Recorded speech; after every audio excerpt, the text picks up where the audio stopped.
LG condenser change करायचे आहेत आपल्याला 3, एक खाली आणि एक सेम एक टनाचा तिकडच्या बेडरूममध्ये. तिघांचे आपल्याला कंडेन्सर चेंज करायचे. तिघांचे 3 कंडेन्सर आणलेत आपण, 1, 2 आणि आहेत 3.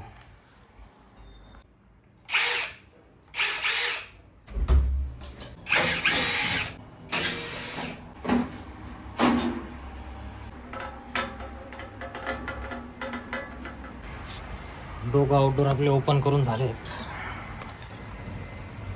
आता आपल्याला दोघांचे कंडेन्सर काढायचे. दोघांच्या कॉईल काढून झाले आहेत आपल्या. खालच्या एसीची पण कॉईल काढली. जागा खूप अवघड आहे काम करायला. इकडनं तिकडे जायला पण रस्ता नाही आहे. काम करायला अवघड आहे जरा. आणि आउटडोरमध्ये पण घेतले असते पण ते पण डबल काम वाढेल. त्याच्यामुळे जागेवरच काम करायचा प्रयत्न चालू आहे.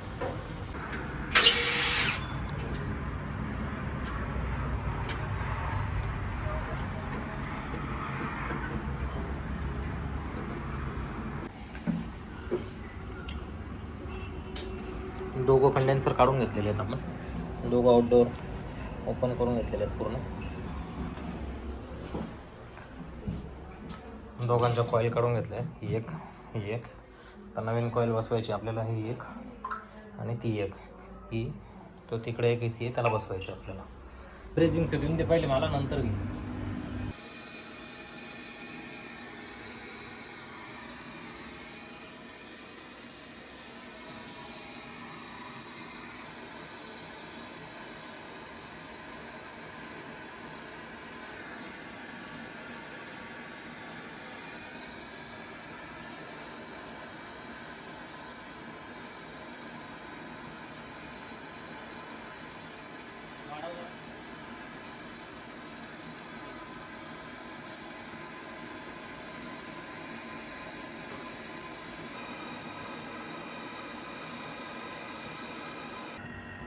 अच्छा, ज्याला एंट्री केल्या पहिला बेडरूम आहे त्याला सप्लाय नाही बघा, तो म्हणताय का तुम्ही?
कंडेन्सर कॉईलमध्ये नायट्रोजन होल्ड करून येतो नवीन कंडेन्सर कॉईल, जे आपण आता चेंज करतोय.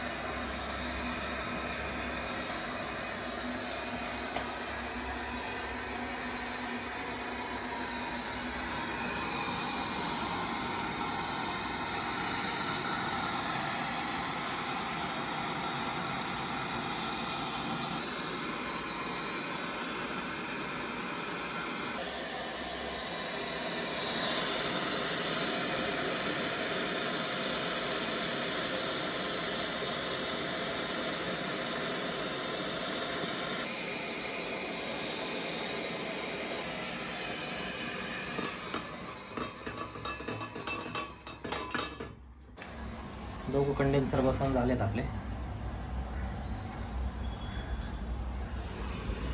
खालचा आणि वरचा दोघं मशीन व्हॅक्यूम पण झाले आहेत. आता आपण गॅस चार्जिंग करतोय यांना. गॅस चार्जिंग करून चालू करूया. चार्जिंग करून घेऊ थोडं.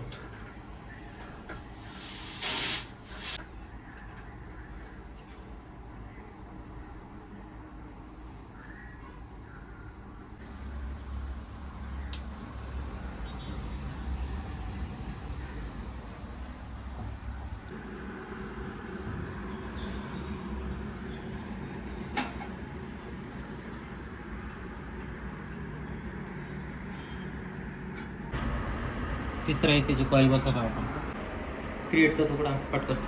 ए सीची कम्युनिकेशन वायर जी इनडोअर आणि आउटडोअरला कनेक्ट असते, ती वायर एक तर उंदरांनी आउट केलेली असेल किंवा खराब झाली असेल. आपण ही बाहेर साधी माझ्याजवळ व्हॅक्यूम पंप आहे, त्याची वायर लावून बघितलेली आहे, तर आउटडोअर युनिट चालू झालेलं आहे. म्हणजे याची वायरच खराब आहे. ही वायर आहे आपली.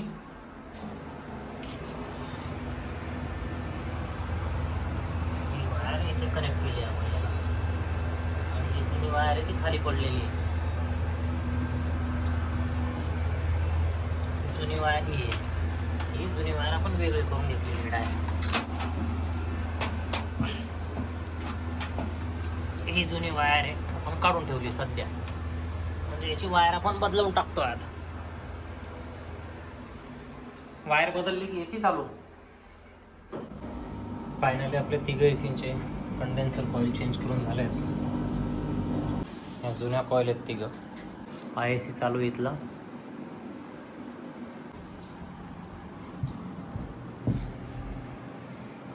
आपण एसी चालू आहे.